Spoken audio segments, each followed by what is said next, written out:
pour les enfants.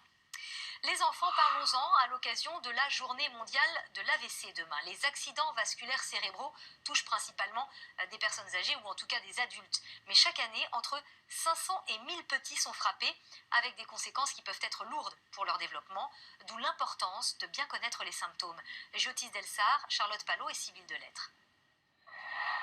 Si aujourd'hui Jade peut faire de la trottinette comme tous les enfants de son âge, c'est un petit miracle. En 2012, elle n'a que 6 ans. En sortant de la piscine, elle s'écroule. Verdict, elle est victime d'un AVC. Les pompiers ont décelé, le SAMU a eu un peu de mal à y croire, parce qu'à 6 ans et demi, c'est très rare, quoi. En fin de compte, on ne veut pas y croire, quoi. On avait une vie sans problème et d'un coup, on récupère notre fille en réanimation. Enfin, moi, je la voyais déjà morte au début, hein.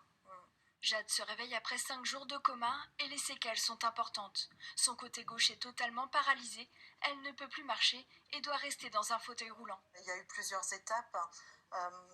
Donc elle a passé 9 mois en rééducation.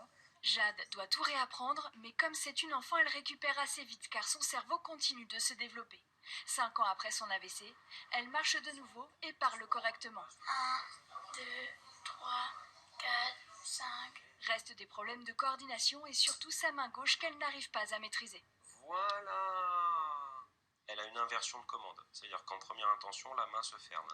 Donc elle est obligée de se concentrer et je suis obligé de l'aider pour ouvrir la main.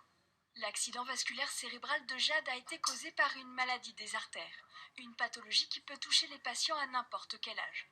Comme la jeune fille, entre 500 et 1000 enfants sont victimes d'AVC chaque année. Les symptômes sont la plupart du temps exactement les mêmes que chez l'adulte, c'est-à-dire que quand un enfant n'arrive plus à bouger la moitié du corps, n'arrive plus à bouger un bras, n'arrive plus à bouger une jambe, ou lorsque ça s'associe à des troubles du langage, ce sont les mêmes signes que l'adulte et ça doit faire penser à la possibilité d'un accident vasculaire.